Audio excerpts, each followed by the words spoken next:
Всем привет, дорогие друзья, дорогие подруги. Здрасте, бритье, бритье, бритье. В этот раз у нас все как в жизни. Вот прям, ну и раньше-то было как в жизни, а сейчас прям вообще по жизненной ситуации, потому что я прошел уже через все круги эмоционального состояния по порядку, по полочкам. Несколько дней назад я получаю письмо от Юрия, который не смог не поделиться своей радостью, потому что он взял свой станок, как обычно зарядил лезвие, потом сверху 7 обрезанных без кромки лезвий и еще одно нормальное лезвие, собрал вот такой пирог, получилось как бы кассетник, побрился и был в восторге. Как только я это прочел, я загорелся точно так же, как и он. Блин, кассетник на халяву, да тут же, блин, сейчас пацаны радоваться будут, да каждый сам для себя там, Ну и, короче, вот это я, собственно, и анонсировал в предыдущем видео. Но потом эйфория прошла еще до того, как я стал изготавливать вот эти прокладки, а голова-то работает. Я стал подозревать, что не все так просто, что не может быть так просто. Потом дальше больше, ну и что из всего этого по факту получилось? Вы идите на крупный план, смотрите что да как, вместе соберем с вами этот пирог. Ну а я начинаю, догоняйте. Это то, чем мы с вами будем сегодня пользоваться, а теперь давайте к основной идее и проверим, так ли все гладко да сладко. В своем письме Юрий говорил о том, что он поставил 7 обрезанных лезвий. То есть это обыкновенный шимминг. Как обычно, берем с вами, обрезаем режущую кромку уже использованного лезвия или какого-либо ненужного. Как правило, толщина лезвия 1/10 мм. И есть чуть потоньше, но это не правило, это скорее исключение. Таким образом, если он 7 штук поставил, это получалось у него 7 десятых. И при условии, что мы будем использовать 0,69 станок, старт 0,69, 7 десятых, грубо говоря, выведут станок на уровень 1,4 гапа. Чтобы не плодить всю эту пачку, я вырезал некое подобие из пластиковой карты. Толщина пластиковой карты 0,7 мм. По сути, вот это и должно заменить 7 лезвий. Что я предлагаю сделать и показать? Здесь мы соберем такой бутерброд, как сделал Юрий, а здесь я соберу свой бутерброд, но с гораздо меньшим числом лезвий. Тут у меня 4, наверное, все-таки 3. 3 я их сюда покладу и объясню почему. Собираем. Буду использовать рапира Platinum Lux, потому что после перехода на GAP 1.4 это уже как бы будет агрессивный станок. И это лезвие вполне себе подойдет.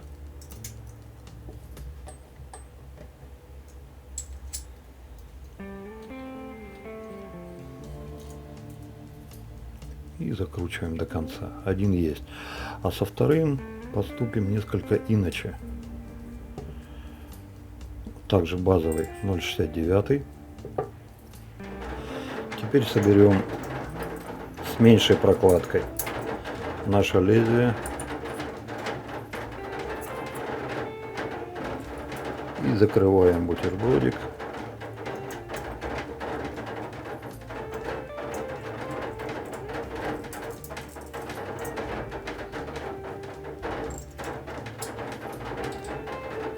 А теперь давайте посмотрим, что у нас получилось. Прежде чем начнем смотреть, я бы вам хотел объяснить свою мысль. Смысл.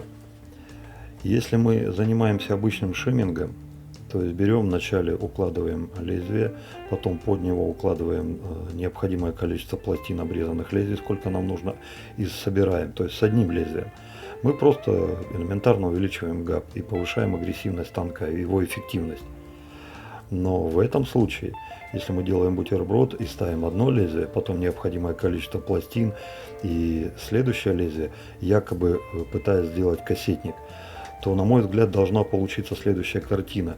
Приподнимая верхнее лезвие, мы тем самым меняем угол реза. Если проведем прямую от крышки до гарды, то это и будет основная линия реза. Но длина, вернее ширина лезвия-то у нас не меняется. И у меня очень сильное подозрение, что нижнее лезвие при большой толщине вот этой прокладки, оно просто будет выведено из работы. В то время как в кассетнике оно все на одной прямой. Вот это я и хочу проверить. И вот сейчас вот еще все это делаю с вами впервые, еще не смотрел. Сейчас будем смотреть вместе. Но предполагаю, что все-таки кассетник сделать можно. Но толщина 7 лезвий, которую сделал Юрий, мне кажется, чрезмерно. Что-то подобное как кассетник можно сделать, но с небольшим количеством прокладок. 2, 3, ну максимум 4. Тогда да, тогда можно выйти на кассетник. Но тут должна вступить в силу другая сторона. И чем меньше будет прокладок, тем больше вероятность того, что промежуток между лезвиями будет забиваться пеной и щетиной, и все-таки это будет не камильфо. Так ли это на самом деле? Вот это я сейчас вместе с вами и хочу проверить. Итак, первое берем, это, давайте я побольше, покрупнее сделаю. Так вот, вот так будет лучше видно. То здесь ясно видно, что, похоже, я был прав. Все-таки нижнее лезвие будет выводиться из зацепа. И я думаю, даже не только в этом случае, но и в этом тоже. Даже прокладка в 0,3 мм. Все равно нижнее лезвие будет выводить вид.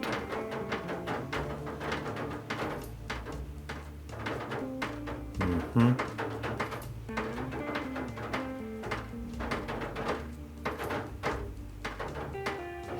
Ну, как есть, так есть.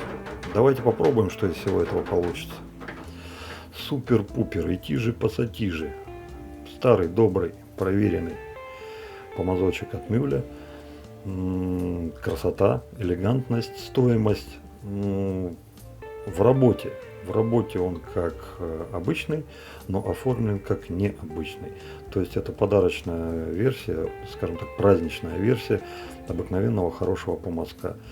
Ну, я об этом уже говорил не единожды. Вот сегодня он нам и поможет, тем более, что мыло будет интересно, твердое. И тем более взял барсука, потому что по твердому мылу барсуком работать, ну не то чтобы это еще то удовольствие, но тяжелее, чем кабаном и тяжелее, чем синтетикой. И если уж, я так считаю, если уж с барсуком подниму это мыло, то мыло на самом деле должно быть годное и хорошее. Но опять же, тут, знаете, двоякая точка, потому что если даже еще не подниму, это не факт, что мыло плохое, может я еще к нему подход не нашел. А что ж за мыло-то такое? А благодаря Дмитрию Долбанову, город Москва, я вам сегодня покажу салон Барба. Компания французская Осмо выпускает вот такое мыло. Сейчас я где-нибудь тут вам нарисую его состав, из чего оно делается. Стоимость мыла. Стоимость мыла разнится от 12 до 16 евро, долларов, фунтов стерлингов, чего вы там найдете. Почему такая разница? Выпускается в разных вариациях. Во-первых, оно может выпускаться просто в пластиковой упаковке, вот так вот, просто элементарно, вот без всего, пумс и все. Во-вторых, я заметил, что оно выпускается еще и в пластиковой баночке. Даже доходит до того, что на некоторых сайтах мыло и баночки продаются отдельно. А можете сразу же все вот так вот в сборе взять. Но и это еще не все. Кроме этой баночки, может быть там еще и супер-пупер из бересты, который я вам уже показывал, там со слинным молоком. Там некоторый конфуз вышел от этой компании, потому что мне понравилось все, кроме стойкости пены. С пеной что-то там было как-то не очень весело. Что будет в этот раз, я не знаю, но само мыло. Вот оно. Вот так. Вот так. Осмо, все упаковано. Твердое, блин, ребята. Вот как стальные шары. Вот такое. Ну, чтобы понимали, да? Вот сегодня с этой штукой будем работать. Сама компания о своем мыле очень высокого мнения. Вплоть до того, что они поработали над этим мылом, выгнали всю необходимую влагу, удалили нафиг вот просто вот все пузыри из этого мыла. Пузырь, все, выходи. И, короче, сделали галимый продукт просто мыло. Вот просто мыло. Вот по их мнению, вот это мыло, а вот оно одно единственное. А все остальное, что в других компаниях продается, это нифига не мыло, это все остальное. Ну, то есть, да, на самом деле у ребят высокое мнение. Как это высокое мнение сегодня отразится в моих кривых руках? Ну, посмотрим, посмотрим. По запаху.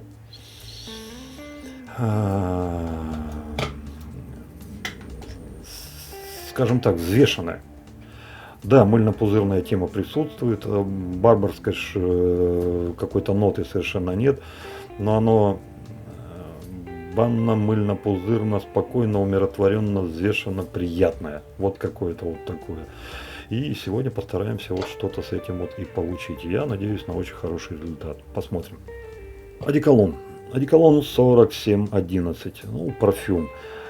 Казалось бы, ну нафига, где автошейф и где одеколон? Ну, я уже использовал одеколоны не единожды. Это и как этот 4711, так и королевский шипр, так и другие одеколоны. А сегодня у нас необычное бритье с двумя лезвиями, а-ля кассетник на халяву. Поэтому, ну, а что одеколон-то не испытать? Вот его можно и испытать. За одним проверим, там будет сильно, там напоорать не будет.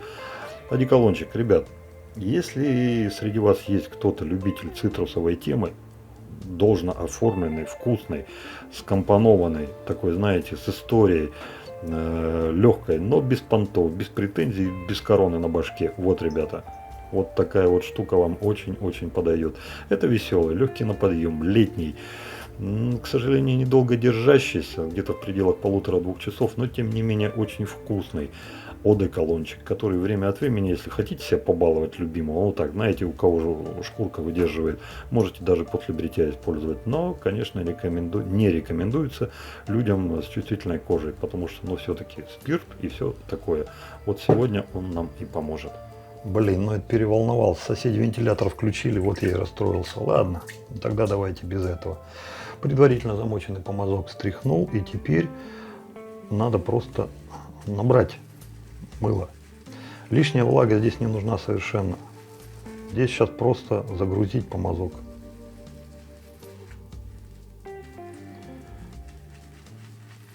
Ну, я считаю, что они маленечко перебздели в своем описании. Объясню почему. Потому что вот те твердые мыла, которые для меня в авторитете, ну, неправильно сказал, те, которые на самом деле твердые, тот же самый Colonel Kong, Williams, но там, даже если ты замочишь, вот так вот, набирая, ты вот такой вот пены, как вот сейчас вот мы с вами видим, не дождешься. Там оно с такой неохотой мылится, так оно упирается, так оно прям через не могу, через не хочу. То есть вот работая с теми мылами, ты должен пройти определенный этап прежде, чем это мыло одарит тебя такой великолепной, шикарной пеной, что ты просто обалдеешь.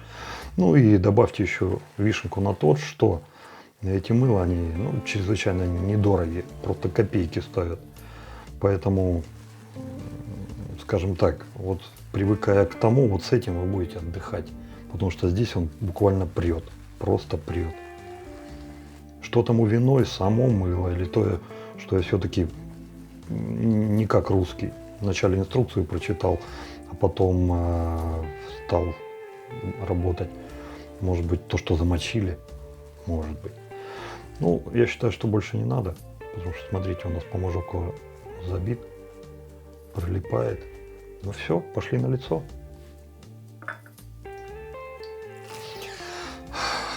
Хорошо, у нас наконец-то, который день, наверное, второй или третий. Сейчас нормальная погода, то есть 16-19 градусов, хоть можно вдохнуть маленько, а тут теплый компрессор, супер. Кстати, после того, как вы набрали, смотрите, какое мыло, и можно всегда сделать вот так. Убрать вот эти сливки шоу, ну, чтобы как бы, ну что, пропадать-то добру, да? Ну вот, это просто то, что сняли с мыла. Пока нравится. Если не будет пропадать пена, как, ну, в смысле оседать, как в прошлый раз чуть-чуть намочил. Перебор. Много набрал. Реально много. Почему я так говорю? Потому что чем лучше вы помазком забьете пену на лице, тем лучше вы подготовите лицо к бритью, тем более комфортным оно будет. Вы, конечно, можете просто намазать. Ну что, пена есть и есть, как с баллона, да, иди брейся. Можете. Но попробуйте хорошо все это сделать, хотя бы в течение 1, 2, 3 минут, и посмотрите, какая разница в бритье будет. Ну, мы с вами уже это проходили. Так вот, я слишком много набрал, потому что, ну, даже если я сейчас минуту поколошмачу, вот здесь вот на лице, то это будет, ну что пипец, оно уже загустеет. Сейчас нам будет все воды, воды, воды, воды.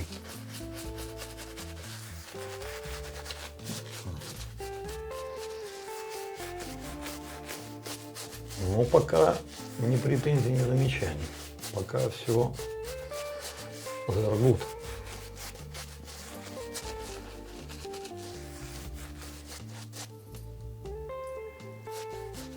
Но мне все-таки описание производителя этого мыла, ну, скажем так, торкнуло. Знаете, когда вот производитель хорошо отзывает свою продукцию, ну как бы ясно, понятно, он же это делает, ну он хорошо и говорит. Тем более, что он знает, что говорит, но что он это делает. Но когда все это в категорической форме, нет мыла, кроме нашего, вот наше мыло, а все остальное не мыло, ну как бы, ну не то чтобы напрягает, ну как-то так, на иронию, на улыбку пробивает. Смотри, как мужиков прет-то от собственного продукта. Так, ну это красиво, но это не работоспособно, придется пену продавливать. Хотелось бы пожиже, а пожиже у меня фиг что получится, потому что начнет уже стекать он на помазке и так, смотрите, сколько уже. И оно будет катастрофически увеличиваться в размере. Надо меньше набирать. Вплоть до того, что вот оно постояло 3-5 минут, вот как сам для себя сейчас отмечаю, вытащил, все, что там намокло, собрал, распределил равномерно по помазку и дебрейся. Все. Не надо вот так вот сидеть наяривать, как я это делал. Я слишком много этого продукта взял. Так, ну ладно. К нашим баранам. Давайте, наверное, как по старой доброй традиции, одну сторону одной схемой пройдем, а другую другой. Здесь у нас зазор 0,3 между лезвиями, здесь 7. Вот давайте, наверное, с семерочки начнем.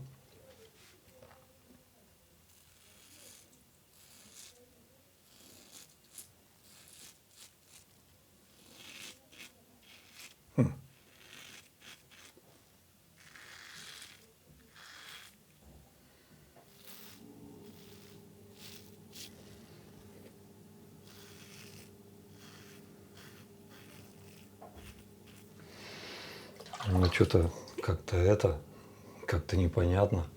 Нет, то, что хорошо, это ясно. Просто, ну вот сейчас я не вижу здесь 1,4. По идее, здесь должно быть 1,4. Но я здесь его не вижу. Здесь что-то другое.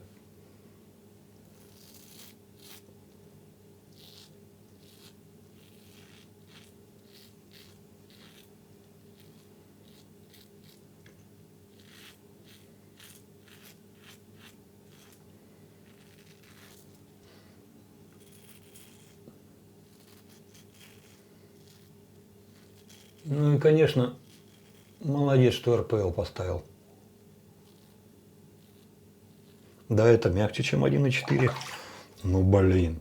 Ну, сносит же. Не, ну, конечно, это не 0,69, это уже что-то другое совсем. Интересно. Давайте посмотрим, что... Так, здесь у нас 0,69 и 3. Здесь, ну, 1,0 получается, да? Давайте посмотрим, что он покажет. Так.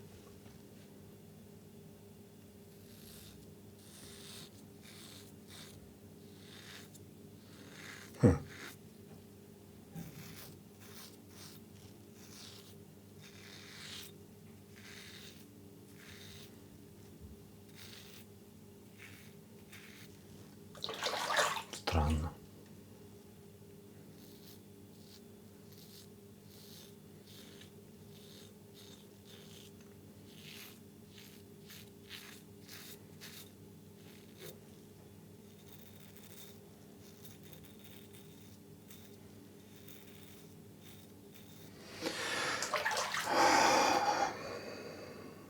Я сглупил. Надо было, когда с 0,7 промежутком шел, надо было хотя бы пару стежков оставить, нижнее лезвие убрать, чтобы хоть понять-то, оно вообще толк-то какой-то дает или не дает. А сейчас это уже основной этот слой-то снял, и сейчас на добривках. Ну давайте хотя бы так попробуем, что ли. Ну тогда это просто обычная разгоповка будет, да и все. Нет, как начали, давайте так и закончим, посмотрим, чем все это закончится. Мыло. Ну, пока нра, пока нра. По скольжению, как у дурака махорки.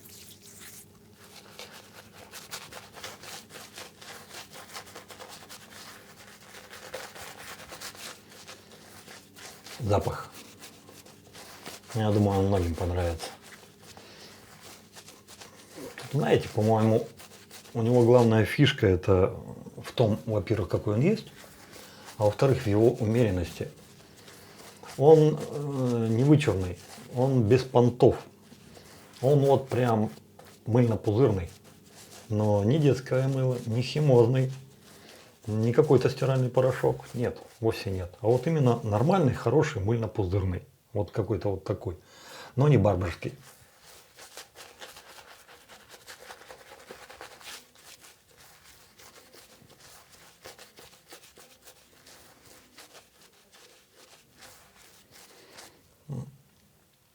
Ну, вот так и пойдет.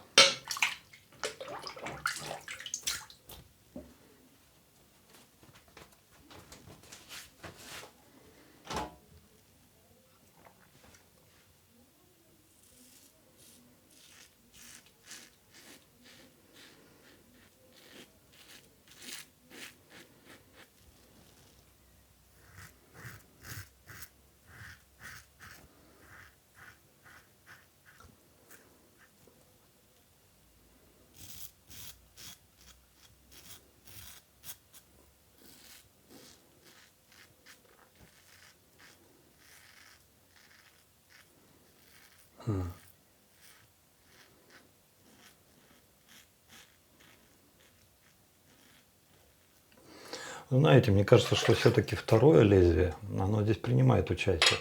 Пускай не в такой же мере, как и на кассетниках. Там они все на одном идут уровне. Пускай на другом, чуть меньше, но все равно он какое-то участие принимает, потому что я чувствую, что это бритье совсем другое. Это не 1.4. Ну, я 1.3 пробовал, 1.5 пробовал, но это что-то другое, совсем другое. Вот это вот интересно. Так.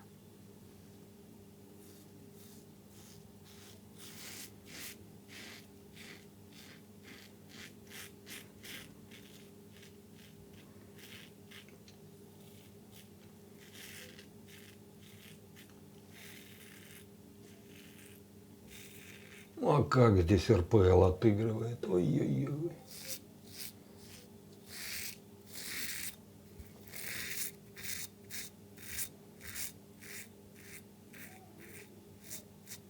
Здесь РПЛ ведет себя так, как будто у него, ну не Пол Сильвер, нет, а как будто вот американская персона в родне, в родственниках.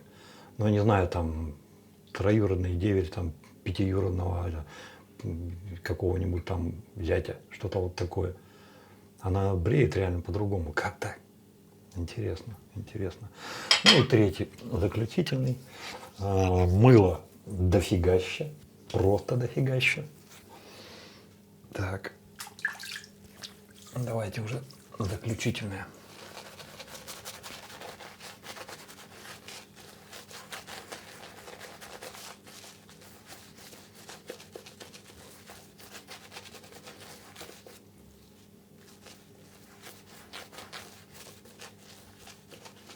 Ить, блин, иди сюда.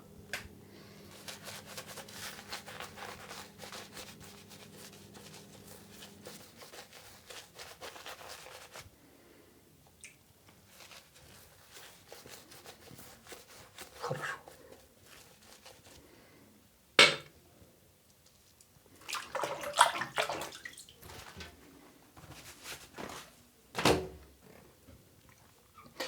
Ну и заключительный.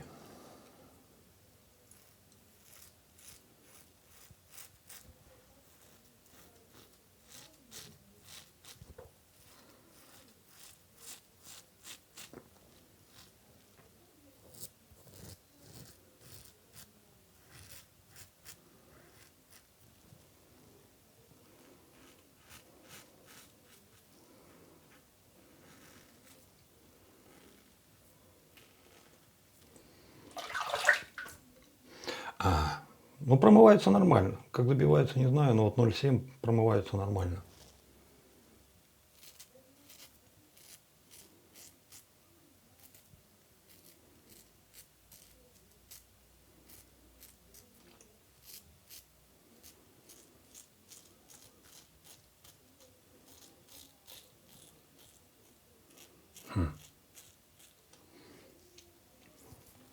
Да, ребят, все-таки второе лезвие что-то там оказывает, что-то оно там делает. Так, ну давайте это уже. Мылить не надо, вот так достаточно.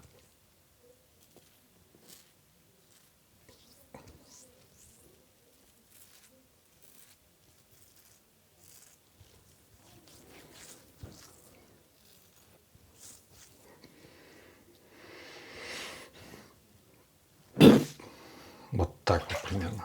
Офигеть. Офигеть. Еще полпука и как будто клинковый побрился. Ну, давайте заканчивать.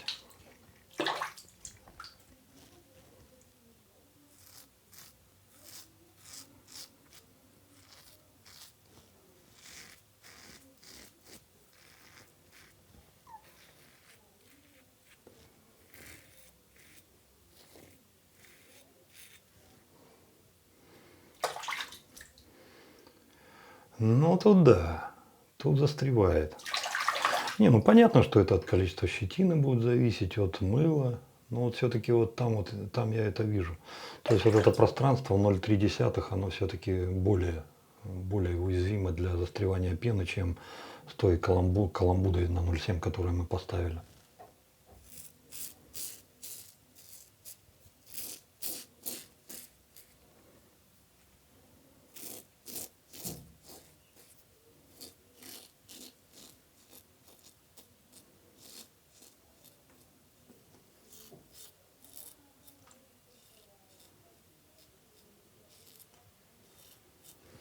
Ну, ради справедливости нужно сказать, что оно на бритье не влияет.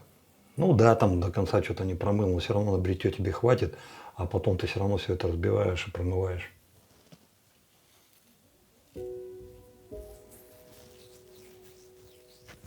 Ну все, ну что?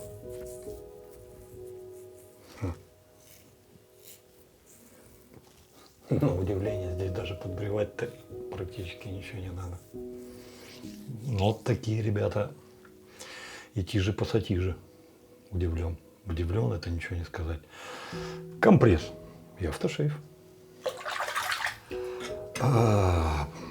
Забыл. Смотрите.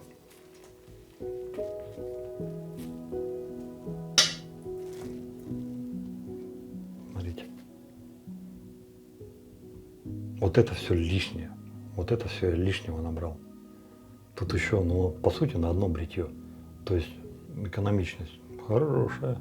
Все, компресс. Ох, ребятушки, я сейчас в таком легком ступоре, потому что, ну, во-первых, понравилось то, что было, а во-вторых, я, наверное, все-таки думаю, что рано еще выносить вердикты. Я бы, скорее всего, просто высказал свое мнение, а по поводу вердиктов, там, то все вот это вот, это надо еще пробовать. Но первое впечатление более чем приятное, вот об этом сейчас и поговорим. Но вначале, наверное, проверим, что у нас с одеколончиком. На поорать что-нибудь осталось, не осталось. Ну давай уже, что ты. Дозатор хороший, много лишнего не вылетит. Вот так вот, наверное, будет правильно.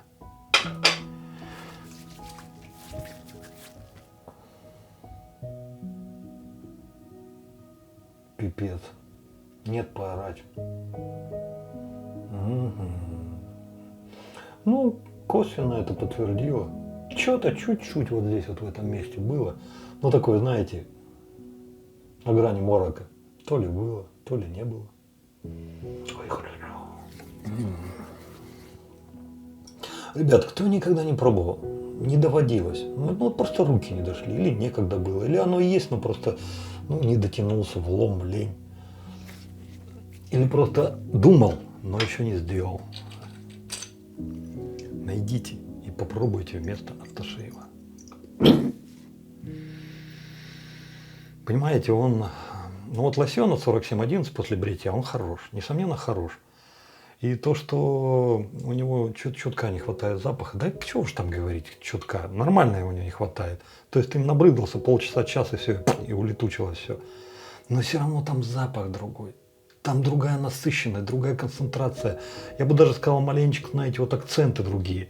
общая тональность сохраняется, но вот акценты так, они вот здесь вот удачно распределяются. Это же... Вот автошейф вот как бы мало, да? А вот одеколон вот самый, вот оно вот прям вот как доктор прописал. Что-то вот по-дедовски, по-нашему. И вот я не знаю, слышите, не слышите?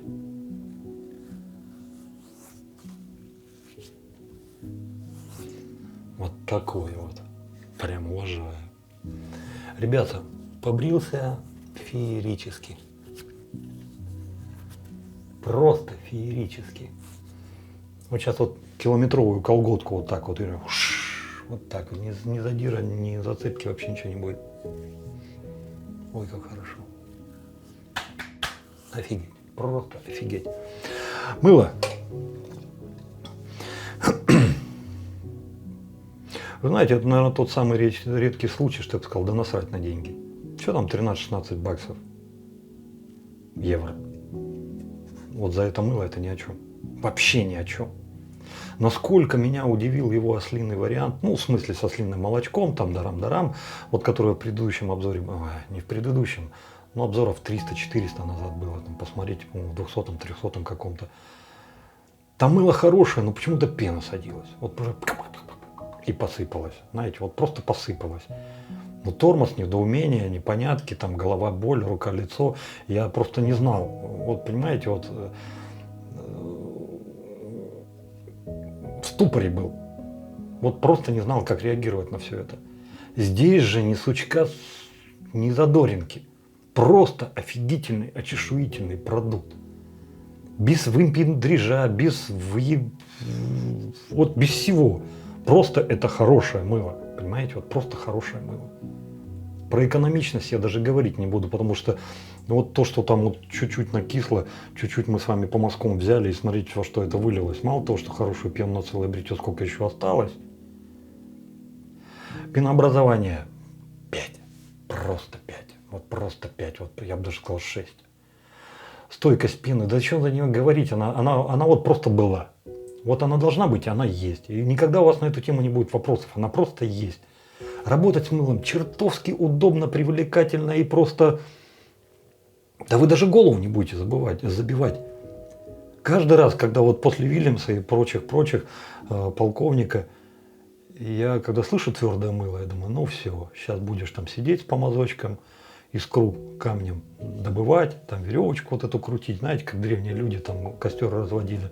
Ну и по итогу, если звезды сложатся хорошо, и с помазком угадал, и вода у тебя не жесткая, то, может быть, ты получишь пену и побреешься. Пену вот такую. Но поебстись, это некрасиво будет сказано. Повыделываться тебе придется. А здесь не надо ничего, понимаете? Здесь твердое мыло, и ты просто получаешь пену, без всяких выгребонов. Просто замочил на 3-4 минуты в теплой воде, достал, собрал все это с кусочка, чуть-чуть там еще довозюкал. Все. Кстати, та водичка, не тупите, как я. Я вот сейчас протупил, реально. Надо было эту водичку не в раковину выливать, а в ладошки и на лицо вместо пришеева. А потом к этой же водичке можно будет еще добавить то, что вот здесь вот накисло, и тоже туда же на лицо, ну и покурите пару минут. Вот и все. А потом компресс, а потом вот это мыло, и будет вам счастье. Это мыло не берет запахом. Оно берет вот запах. Запах он здесь вот ну вот плитка, она твердая. Ну вот она должна быть твердая, она твердая. Вот голова деревянная, ну у кого-то, ну вот она должна быть деревянная, она деревянная. И здесь запах должен быть, и он есть запах, вот и все. Он не хороший, не плохой, он есть, и он нормальный, он соответствует этому продукту. Это мыло берет целиком, вот просто вот какой вот он продукт есть. Вот он такой есть, вот он мне и по кайфу, вот меня от него и плющит. Шикарное, обалденное мыло. Еще раз огромное спасибо Дмитрию Долбанову за то, что дал возможность самому познакомиться, вам это показать. Ребята, это очень-очень-очень годный продукт. Вот в своей системе вот этих вот самых координат, но я бы баллов 8-то 9 ему впендюрил точно. Но 9 это, наверное, слишком. Вот запах был бы здесь такой, чтобы еще и он добивал, но это был бы вообще уже вышаг, и куда уж дальше-то. Так что 8 вполне себе заслуженно. Французы, молодцы. Красавцы. За мыло прям проникся. Хорошая штука. Одеколон. Да что за него говорить? Это вот какая-то буржуинская душа решила выплеснуть в мир то, что вот у нее там было, вот все вот эти краски. И она выплеснула несколько столетий назад. И теперь благодаря вот тому выплеску, который случился во время там 1812, какой он там вот эти года, ну, вот сейчас мы во всех этих радугах купаемся. Обалденная, шикарная штука, недорогая, но очень-очень хорошая. Если вдруг вы дадите себе вольность и раскошелитесь вот на такую штуку, ребята, ну вот каждый тугрик, который вы за это заплатите, он вам вернется, вернется сторицей. Никаких вот этих вот там вот что-то там, а вот все как надо, прям вообще хорошо, хорошо. Кстати, ну одеколон и есть одеколон, что, давно уже высох, и сейчас на лице у меня бархат детской кожи. Не знаю, то ли мыло тому поспособствовало. Кстати, здесь масло ши, если кто не в курсе, там дофига чего напихано. Но вот чтобы квацы, там дарам-дарам, чтобы вот это вот все там все было как... Он из алюма мыло какое-то называется, или кристалл, что-то вот такое. Но на самом деле здесь квацов я этих и не слышал. Масло ши, да я его не замечал. Я его просто, вот, знаете, вот есть что-то хорошее, ты хорошее берешь, ты его не раскладываешь на атомы, не разбираешь на составляющие, ты просто им пользуешься. Вот так это мыло работает. Хорошая штука. Помазок. Это дорогое, хорошее и дорогое. Вот если вы любите какие-то продукты, которые сделаны вот из двух составляющих, хорошего узла и дорогой ручки, ребята, он рабочий. Рабочий, не ошибетесь. Тут один вопрос – деньги. Я это уже говорил не единожды. Ну и, наконец-то, идея Юрия, которую мы с вами сегодня испытывали на двух станках Старт 069, титановая версия и Polish. Честно сказать, я даже сейчас вот до конца-то еще не смог определиться. Вердикт, да, выносить не буду. Это было кайфовое, обалденное, шикарное бритье. Если вы со своей 069 нечто подобное сделаете, вы не узнаете свой станок. Вы не узнаете эту бритву. Настолько феерично, настолько все гладко. И прям вот так вот это было. Это просто, знаете, вот ну, мужик писярик накатил, да, вышел на заваленку, и меха как раскинул, как полилась вот там, а там вот на другой заваленке сидит тоже дедок, козью ножку пыхнул, блядь, свою балалайку достал, блин, и все, и песня пошла. Вот что ты кому скажешь? Никому, а у всех все хорошо. И здесь то же самое. Если выбирать между гармошкой и балалайкой, то есть 0,7 и 0,3. 0,7. Вы знаете, вот благодаря тому, что сегодня произошло, я, наверное, если и буду когда-нибудь шиммингом заниматься, то никогда не буду делать, как это делал раньше. То есть поставил одно лезвие, напихал туда сколько хочешь, там одно лезвие, два лезвия, там дарам-дарам. Я всегда это буду делать так, как вот Юрий догадался. Я всегда буду ставить два. И неважно, там будет одно лезвие, там или 5, какая нафиг разница. Все равно эти лезвия работают. Несмотря на то, что там по той геометрии, которую вот я мысленно начертил, мы с вами видели на крупном плане, казалось бы, нижнее лезвие должно выходить из работы и вообще никакой роли не играет. А нет. Что-то там все-таки было. Потому что на 0,7, когда я вот это поставил, там все равно бритье было не такое, как на 1,3, на 1,5. Оно было другое. Видимо, что-то там все равно цеплялось. Видимо, когда ты проводишь станком и все-таки вот эту кожаную волну пускаешь, все равно где-то какой-то, вот знаете, валик-то идет, и этот валик, видать, зато второй это все-таки цеплялся. Пускай он неправильный, не такой, как на всех нормальных кассетниках, пускай он маленечко утопленный чуть-чуть, но все равно он что-то там делал, что-то работал. Мне это понравилось. Очень понравилось. 0,69 и 0,3. Три лезвия. То есть, по сути, мы сделали единичку.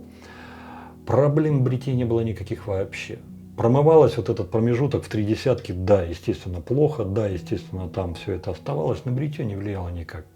Только визуально. Так да, вот оно там есть. Идешь, бреешь, и все нормально, все хорошо. Вот этими тремя лезвиями на 1.0 мы точно вышли из среднеагрессивных. Если бы, допустим, вот я не люблю среднеагрессивные станки. Они для меня всегда боль, всегда и попа боль, и голова боль, всегда печаль, потому что, ну, вот то, как я бреюсь, моя техника, мое отношение, моя шкурка, они мне не позволяют достичь какого-то, знаете, такого вселенского в моих масштабах консенсуса. То есть я не могу так просто кайфануть и все. Я могу это сделать на мягких станках, да, могу. Могу на агрессивных, да еще легче. А вот на среднеагрессивных у меня швах. Не получается. А здесь получается, как будто он вроде и среднеагрессивный, но он нифига не среднеагрессивный. Потому что я бреюсь и мурлыкаю, бреюсь и кайфую. То есть вот как-то вот так. Наверное, все-таки второе играет. Играет, пускай не такую, как мы рассчитывали изначально, но все-таки какая-то роль есть. И тот тезис, который будет в начале видео, кассетник на халяву, ну, он, наверное, все-таки 50-50, 50 на 50. Да, это своеобразный кассетник, но нет, это не тот кассетник, который вы можете купить в магазине. С моей колокольни это гораздо более лучший кассетник. Пускай и не такой правильный, как вы могли бы взять в магазине. Тем, кто все-таки решит заморочиться и сделать нечто подобное. Ребята, на первых порах вот так вот, на абы как, на попробовать. Да, несомненно, вы можете взять бэушные лезвия, оттричем ножницами режущую кромку и там накидать, сколько вам нужно пластин, там 1, 2, 3, 5, 7. Но если вы решите все-таки это делать на регулярной основе, я все-таки согласен с Юрием, надо делать что-то поинтересней.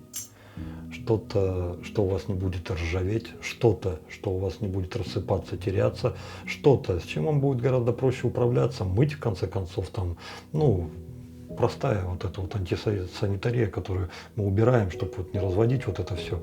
То есть вот с такими вещами проще. Что вы найдете, я не знаю.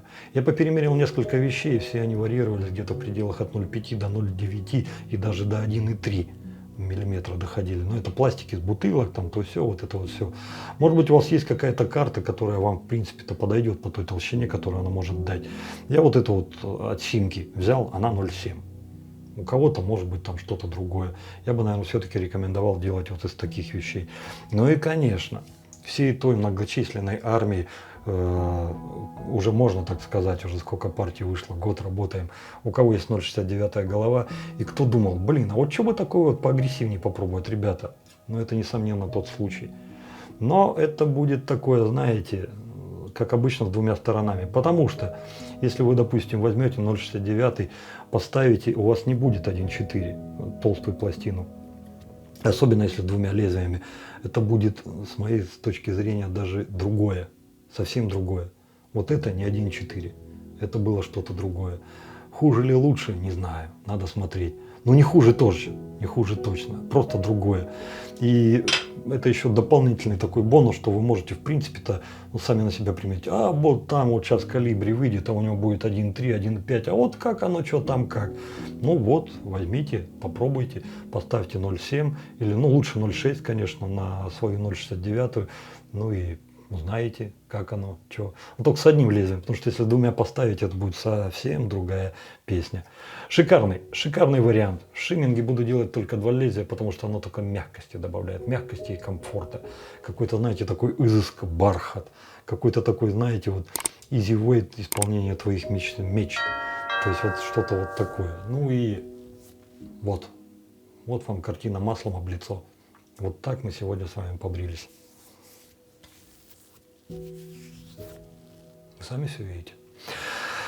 На этом разрешите с вами попрощаться. Добра, счастья, радости. Берегите себя, берегите своих близких. Дай вам Бог здоровья. Пускай у вас всегда все будет хорошо. Ну и до новых встреч. А в следующий раз, вы уж простите меня за это легкое отступление, мы вернемся, наверное, все-таки к линейке СССР, потому что там танков-то еще немало, и мы их не все, далеко не все пересмотрели, а хотелось бы. Так что до новых встреч. Отписывайтесь на канал. Пока-пока.